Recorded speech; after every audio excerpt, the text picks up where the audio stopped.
All right. Hi, everyone. Thanks so much for joining us this week's Snack and Chat, Adopt for Life's weekly Facebook Live, where we explore the topics that are top of mind for families formed by adoption, kinship, and customary care. Today, my guest is Nancy Lockwood, and she's here to talk about supports for older caregivers of adults with FASD. And if you're new here, my name is Chantal, the Community Engagement Liaison with Adopt for Life. Before we get started, I would like to begin by acknowledging the Indigenous peoples of all the lands that we are on. So we meet on this virtual platform. So I would like to take a moment to acknowledge the importance of the lands which we each call home. And for myself, I reside on unceded Algonquin Anishinaabe territory. We do this to reaffirm our commitment and responsibility in improving relationships between nations, and as a first step towards improving our own understanding of local Indigenous peoples and their cultures.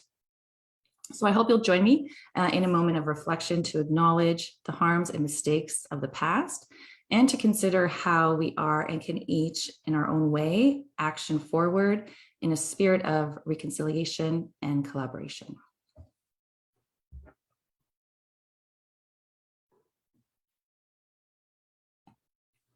So whether you're tuning in live today, or maybe you're watching this on replay later, thank you for taking the time out of your busy schedules to be with us.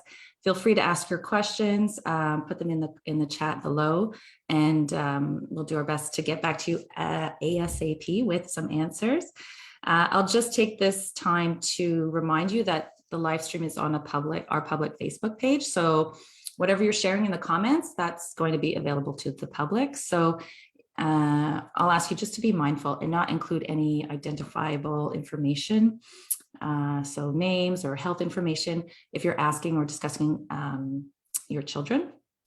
So just keep that in mind, but we do love to hear from you, and we hope that you find this discussion informative and engaging. I know it will be. I know some of you will recognize Nancy was our guest host on Snack and Chat back in September during our FASD Awareness Month. So I'm really super pleased to have her here as a guest this time around. Nancy is an FASD consultant and educator with over 25 years of work and lived experience supporting individuals of all ages with FASD. Her current work includes building capacity at provincial and national agencies to increase their ability to support people of all ages with FASD, and facilitating support groups for caregivers.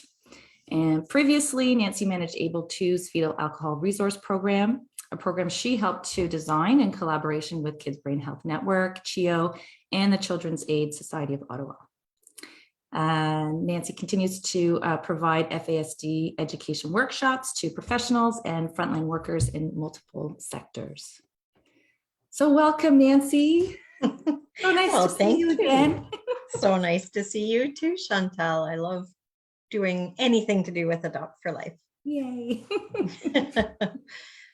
Well, so this is an interesting topic. So if we can just jump in, because I know we already have a list of questions that we want to get through. And if people want to ask questions live, you're more than welcome to add them in the comments. So if you're ready, we can just get started. Sure. Okay, so let's talk about the support for older caregivers and of adults with FASD, and why you think it's important for older parents and caregivers to have their own specialized group. Sure. It's something that came to my attention leading other groups for caregivers of people with FASD, and what I was starting to hear from caregivers over the age of, say, 50, they were saying they often didn't feel like sharing at groups for all ages because, first of all, they felt that a lot of their experiences were unique to their age group, but also they were worried when they were sharing with parents and caregivers early in their journey that it might worry them to hear some of the issues that they were dealing with their adult children with FASD.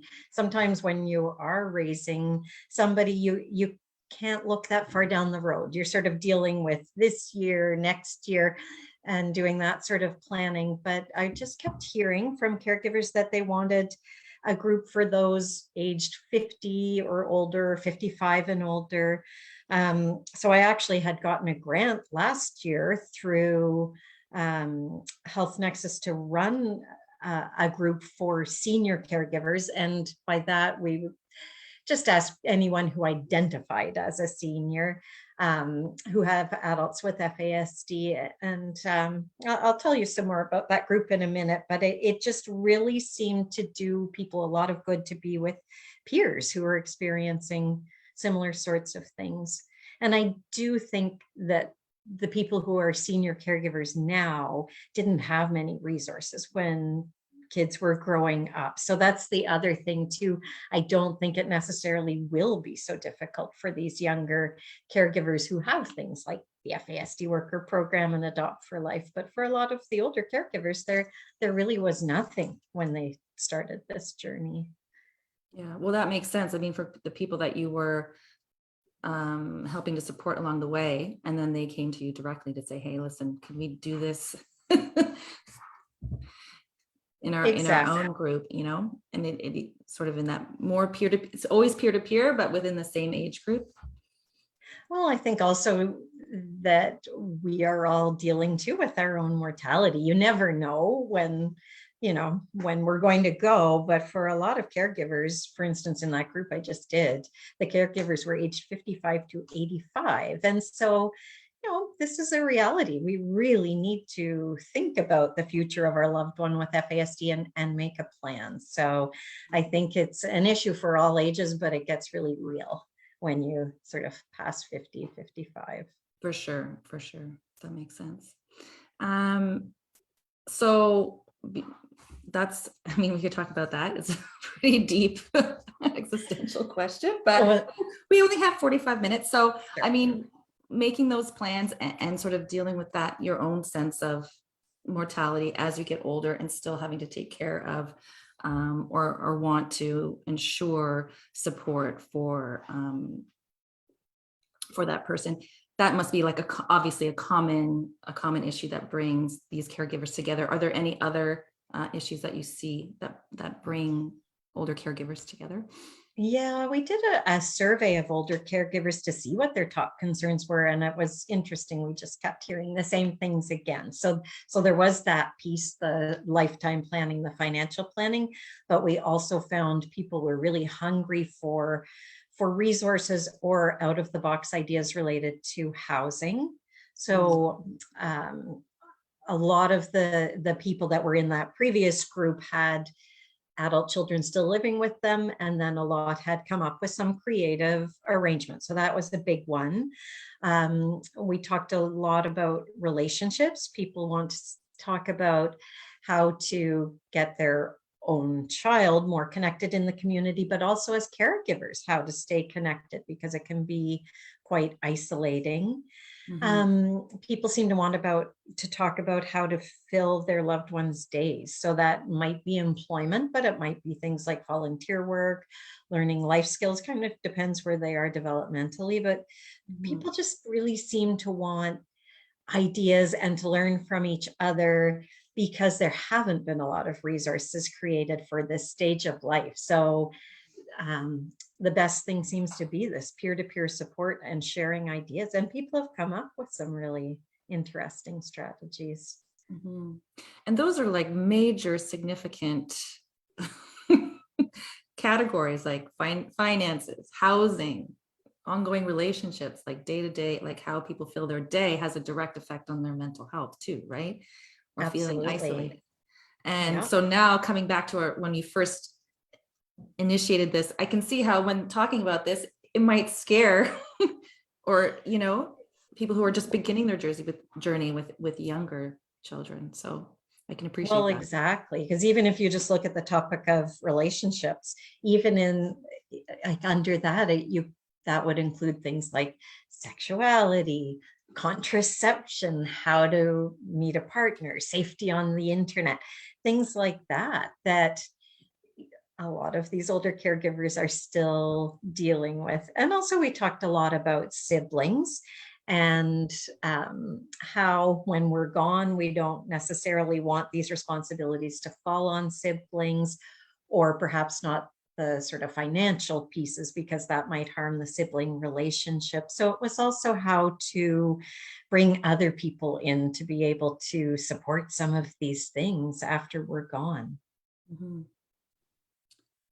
That's, Yeah, I'm serious, sure that serious stuff. serious stuff, but when you can come together with other people and talk it through, I think at least you don't feel so alone in your serious stuff. No, exactly. And we also shared lots of laughs too, and just being with others that get it, that you don't need to explain some of the things is just so helpful too. Yeah, I'm sure. So you co-facilitated, sorry, the Ontario Senior Caregiver Group. And I think you just mentioned that you had funding for that through Health Nexus. And that just recently just ended. Is that right? That group? It did just end. So we had 7 meetings between October and March. And again, we focused on a different one of those topics. Every month we hired a social worker to co-facilitate the groups who had a really good background in FASD as well. So it was a mix of presentations, education. We had a lot of interesting guest speakers. And then at the end, we took everything that we learned and we developed a resource guide for older caregivers of adults with FASD, and we're just launching it this week. We're starting to distribute it. So it's going to be a working document. We have a lot of resources in there, but we hope as the members discover new resources, or anybody else that's looking at it, if you have ideas to share, we want to keep adding to it so that we can pave the way for the older caregivers that come after us, and make it not quite so hard to find these resources. And we want resources across Ontario, but it was very interesting to see that no matter where people were in the province, they seem to be encountering the same sort of roadblocks to finding resources. The thing that really surprised us with the group is we were really hoping to uncover more ideas, and instead what we kept finding were more barriers to supports, challenges. And I think so many of the group members were just really hoping for more ideas. So that's why we need to just all keep pooling our resources. I think that's great. And that it's a living document, right? Yes. So change or think, I mean, hopefully new services and resources become available. Exactly. And if people want to find, is that like publicly available to anyone, or? It is public. We're literally launching it today. Okay. So actually Health Nexus, who funded us, will be putting it on their website. So once that is done, then we'll start putting that link on social media and sharing it more widely. Okay, so stay tuned for the details on how to access it, because it's just it's very fresh. Yes, exactly. Okay, well, that's great. And let's talk more about, like, without giving too much away, but how older caregivers are really paving the way for future generations of caregivers. What are things that we can learn from older caregivers? Well, I think these were, the real pioneers in the area of FASD. FASD wasn't even really known as a thing until, the 1970s and 80s. So these caregivers had to figure so much out on their own. They were squeaky wheels. They figured out how to navigate the education system and the medical system and all these different things. They learned to be advocates, and powerful advocates. It's because of these advocates that we have things like the FASD worker program and getting more FASD diagnostic clinics. That's mostly through parents and caregivers who encountered so many barriers that they've really been vocal about what's needed. So I think that through experiences, we just learn a lot of strategies that work, that are just really helpful to share with the younger generation of parents and caregivers. I think it's really helpful for FASD workers to talk with older caregivers and really learn from their lived experiences to inform their work. So I just think Adopt for Life is built on that sort of parent to parent or peer to peer model. It really just the comfort of being with other people that get it or who have gone through these things before us can be so helpful. Mm-hmm. I mean, we touched a bit on, it's not really, I'm just kind of thinking about all those, like, you know, those common challenges and issues. I mean, if you had to choose like one or two of like the biggest barrier for older caregivers. I think it's building support networks around them. It's pretty, I guess they're all kind of intertwined and interconnected, right? They are interconnected, but that's the biggest thing that caregivers can really do is build a network of people who can help with all those things they do. And it's quite surprising sometimes for caregivers to see how many people it takes to replace them. So for instance, I've seen lifetime networks where they have somebody who will help the adult with FASD with their social life, someone who will help with day-to-day things like menu planning, grocery shopping, someone to teach life skills, someone to help with medical appointments and mental health, employment, things like that, someone to help with filling out forms. These are probably things the caregiver's been doing all this time. But if we can help them put together a network like this, then slowly the network can take over some of those things, and then it isn't as big a crisis. It's going to be a huge loss for that adult with FASD to lose their parent or parents. And that's going to be enough for them to deal with. But at least if we have this network of people who are already trained in how to do those day-to-day supports, at least it's not going to be as big a crisis. Mm-hmm. Mm-hmm. And I mean, I know it's not exclusive to FASD, but we did have Donna Thompson on Snacking Chat and talking about that circle of support and how you start to build that and cultivate those relationships and get absolutely. Donna spearheaded that here in Ottawa, and it's a fabulous model. And I know that she built that from, I'm sure she talked about it, the Planned Lifetime Access Networks out of British Columbia. They have this fantastic planning tool called the Safe and Secure Workbook with all these worksheets in it. And that would be the number one advice I would give to older caregivers is get that book, download these free worksheets that guide you on putting together this plan for your loved one after you're gone. All sorts of things like listing all the different contacts, but listing medical information. It sounds morbid, but it starts out, it's the day after your death. What's the first thing you want to happen? And even though it sounds like that would be a really difficult, sad process to fill those worksheets out, once it's done, the sense of relief knowing that there's a plan in place actually tends to help the caregiver relax and probably improves their health and probably improves their longevity. I think it's the stress and the worry about their loved one's future that is actually compromising their health. That's what caregivers have been speaking about, is this catch-22. I'm worried about my loved one's future, so it affects my health, but I need to stay healthy so I can support them. So there are things we can do to improve that.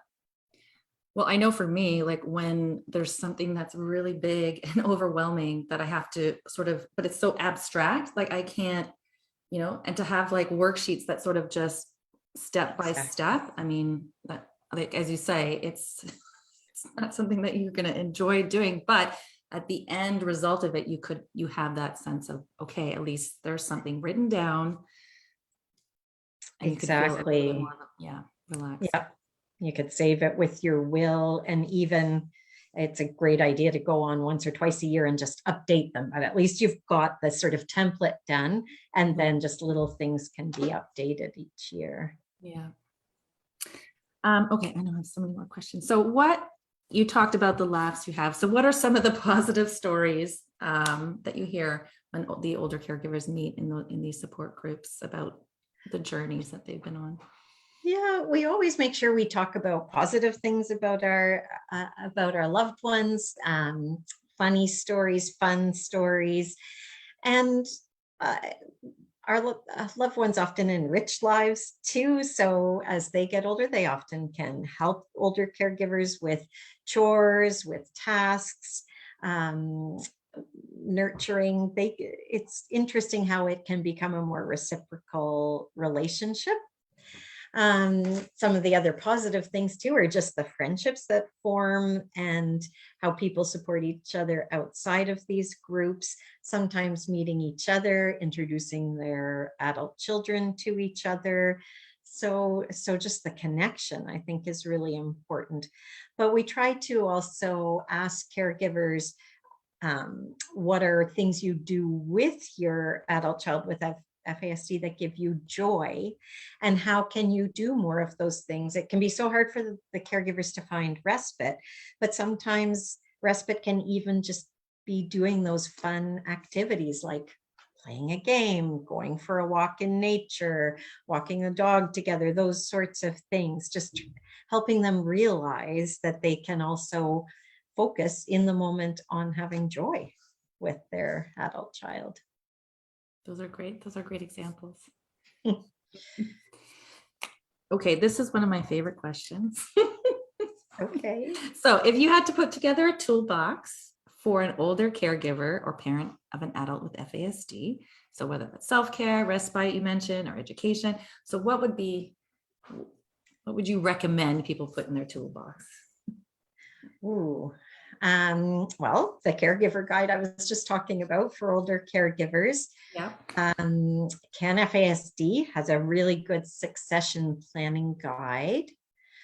I would recommend they follow everything from P4P Partners for Planning, because they've got great webinars and resources and tools for future planning. I would suggest thinking of getting somebody who specializes in person-directed planning or person-centered planning to work with your adult child with FASD. And so we had somebody, Darlene Donnelly, speak to our group and talk about person-directed planning. And that's where they work one-to-one with the adult with FASD to help them figure out what they want to do with their life. What are their goals? Where do they want to live? How do they want to fill their days? And that also takes a lot of pressure off the caregivers. So for instance, in Ottawa right now at Able To, they've got a grant from the Community Foundation to offer this to adults with FASD. So I put that in the toolbox. I definitely put that Safe and Secure workbook in the toolbox. Let me see. Someone just said patience. oh, those kinds of tools. Yes. I'm just somebody chimed in on the live. So if you're watching, if you have any suggestions on what to put in toolbox, please let us know.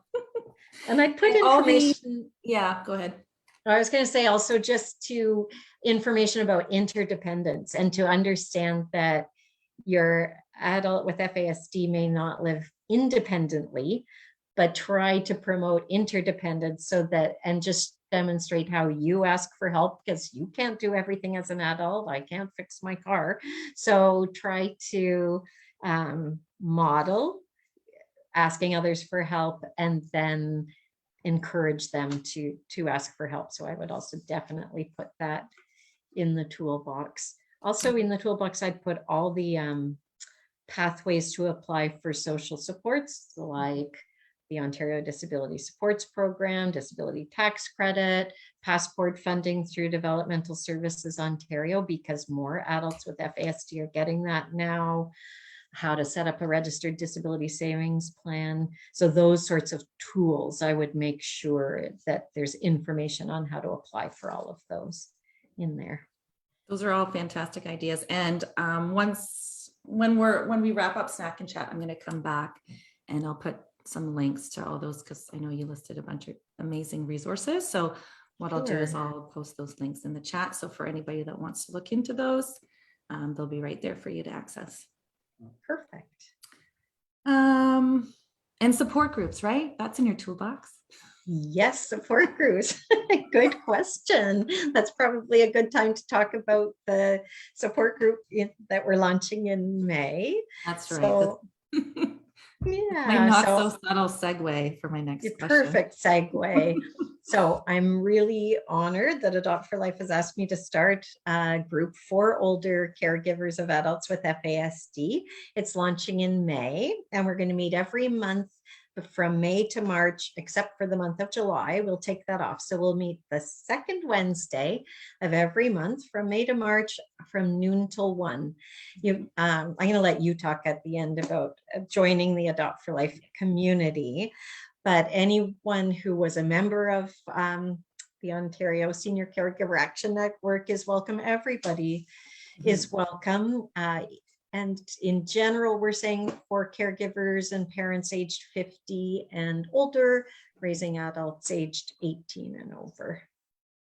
Right. So if you go to our website at adoptforlife.com under support groups, you will find that, and there will be a link for you to register, because you do have to register for this one, and you do have to be part of our P2P support network. So all that information I will put in the chat.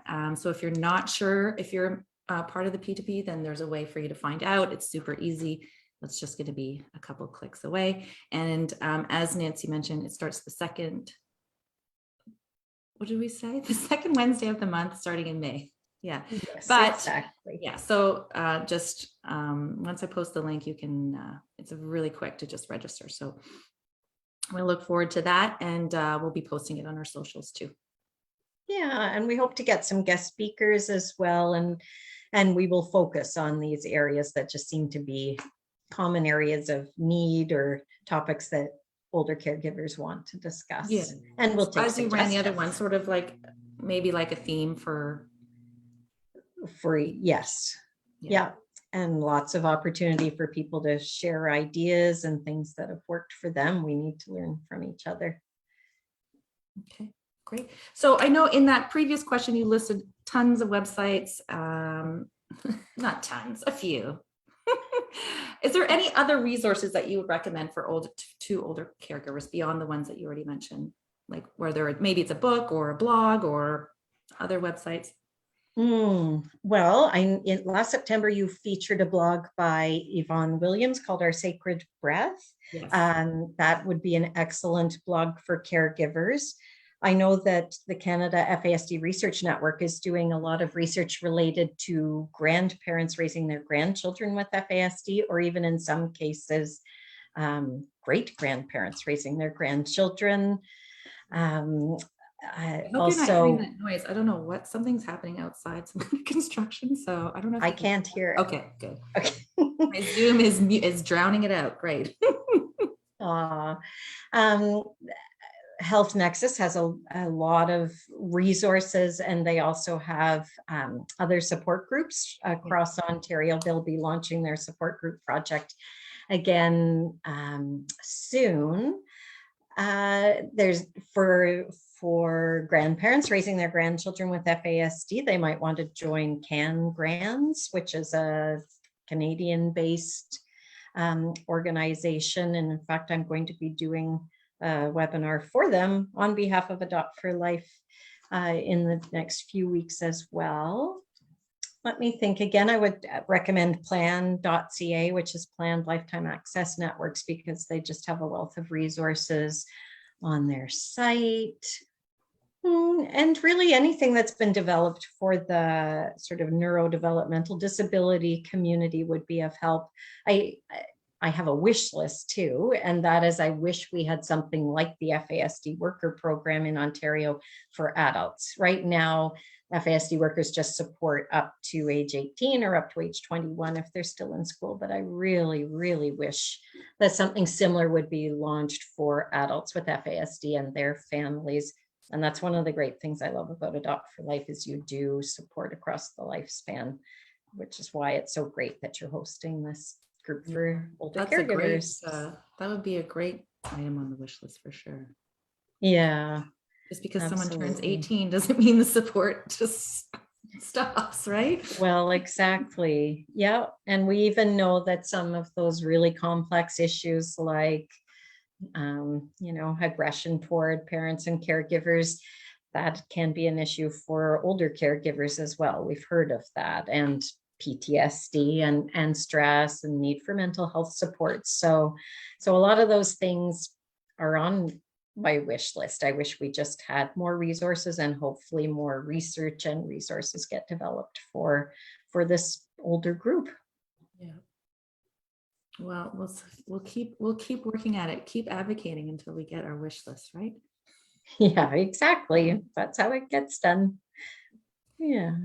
All right. So we talk on Snack and Chat a lot about language, and how that language is always, it's fluid, it changes over time, it doesn't always stay the same. So in the context of neurodiversity, and specifically maybe if we want to talk about FASD, are there words that we should be re-examining? Are there words that we should be completely not using? Are there words that we should be promoting when talking about FASD? That's a really timely question, Chantal, because CanFASD has a guide that they've published to do with language, and they just updated it. So I've had to relearn some of the phrases too. I've always known not to use terms that could be stigmatizing, like a person suffering from FASD, but instead we just say a person with FASD. But in the past, we also would say, or someone, now I've gotten so used to the new term, I'm trying to remember what the old term was. We used to say someone with suspected FASD. Now we've been asked to say someone with possible FASD, or someone who may have FASD, because to say they're suspected sounds more like a legal term, and we don't want to add any stigma to do with FASD in the justice system. So you're right. Even the language to do with FASD is always being updated, but I think in general, we want to always use person first language. So it's not an FASD person, it's a person with FASD. And we also have to be super careful that we don't use stigmatizing language when we're talking about people who have given birth to those with FASD. So usually we instead refer to them as people who have been prenatally exposed to alcohol, as opposed to somebody whose birth mother or birth parent chose to drink alcohol in pregnancy. That's blaming and shaming, and we know that nobody sets out to cause FASD. So we just want to make sure that we are really respectful when we're referring both to the person with FASD and their biological family. Also, we want to be non-stigmatizing if they're being raised in an adoptive or foster home, or in a family formed by kin or customary care. We just need to make sure we're never blaming the person raising that person with FASD for any challenging behaviors, that sort of thing. Bring it back to the brain. Yeah, those are great. Thank you.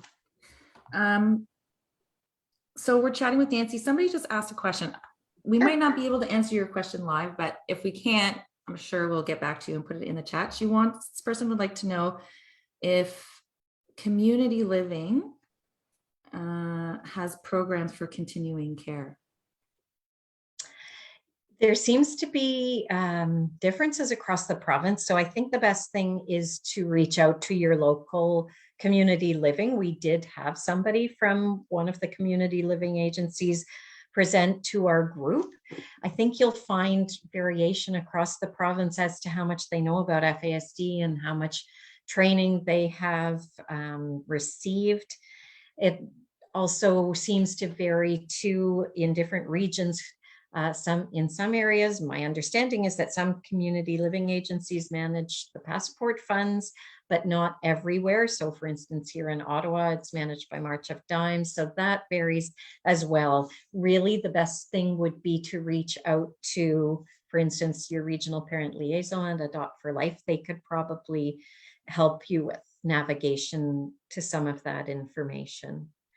But even just continuing on that information about passport funding, as I mentioned, more people with FASD are qualifying. And if you were turned down in the past, reapply, appeal, because they have slightly raised the IQ benchmark, and that are looking both at adaptive functioning and IQ. So resubmit your information. We're hearing of more and more people qualifying, and you can use those funds to pay someone to help you set up a lifetime network, or to hire someone offering person-directed planning, hire a support worker, things like that, that could be really helpful to your adult with FASD. I hope that helps. Yeah, I hope that answered your question. If not, just, let us, you can always send us a direct message too, and we can, or you know what, the best thing actually, as Nancy said, is just to reach out to your regional parent liaison, and because they'll be there for your region and they'll have access to more information. But that was a great suggestion too about reapplying.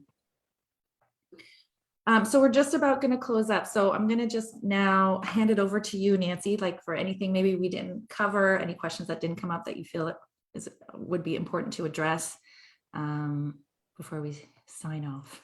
Well, thank you.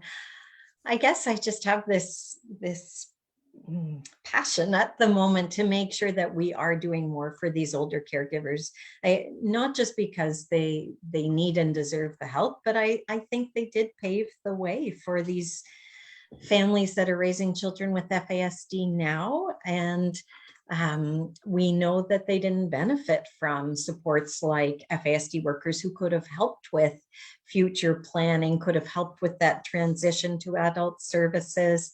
I think we really need to continue being squeaky wheels to the government to get more supports for older caregivers, including financial support or some sort of respite. If we can support caregivers to set up, for instance, a registered disability savings plan for their loved one with FASD, that's a really good investment. If we can teach people how to apply for these different sorts of things, that actually is a good investment for the government, because it's going to take pressure off them. It will help make sure that the adult with FASD has housing and financial support, so that so there isn't a crisis when something happens to the caregiver. So I just think we need to really open up our eyes to the fact that not only is it needed, but it's a really good investment. So let's all advocate and make sure we get supports across the lifespan for people with FASD and for their families. Well said. I support that. I'm behind you. So we covered so much today. Like, it was just so much information, so much great information. So if you're watching this later on replay, and you identify as an older caregiver or an older parent raising an adult with FASD, if you have a question for Nancy, if you have a question for us, or you want to add your own suggestions to anything that we talked about, please put it in the comments, or you can reach out to us directly. You can send emails to events, EVENTS @adoptforlife.com if you don't wish to share your question publicly. I understand that too. So, and I'll be posting a bunch of links in the comments, so stay tuned for that. Stay tuned for the Caregiver's Guide. Is that what it's called? Yes. Ontario Senior Caregiver Action Network for FASD Resource Guide. It's a mouthful. We call ourselves OSCAN. OSCAN. So stay tuned. That's going to be, you're going to be seeing that a lot on social media coming up, as well as the Adopt for Life support group that Nancy's facilitating. That's starting in May. So lots of stuff happening. So stay tuned and you'll hear more about it. So that's it for us for today. Nancy, so nice to have you in the snack and chat space again. Well, thank you for asking me. Welcome back anytime. Actually, I think you are coming back in September with Tanya, and we're going to talk about polyvagal. We are. So there will be more groups launching in the fall based on, so Tanya Eichler's a psychotherapist who works extensively in FASD, and we're going to launch groups based on polyvagal theory and teach caregivers, including grandparents raising their grandchildren, how to calm their autonomic nervous system so that their loved one reflects their calm. It's really cool. We've run these before, and she's wonderful at this. Yeah, and I know she's going to do a webinar for Adopt for Life too. So I'm really looking forward to that as well. So a lot to look forward to. Next week on Snack and Chat, we are talking about I better check to make sure I say the right thing. Adoption Resource Exchange. That's right. So the ARE is happening on May 13th and 14th. So my guests from the ACO, Carissa Farina and Anna Bajorek, are going to come on and tell you everything you need to know before you attend the ARE. So join me next week right here at 12:15 on Tuesdays for Snack and Chat Live. And Nancy, always a pleasure. And hope to see you again soon. Nice to see you, Chantel. Have a good day, everyone. All right. Take care, everyone. Bye for now.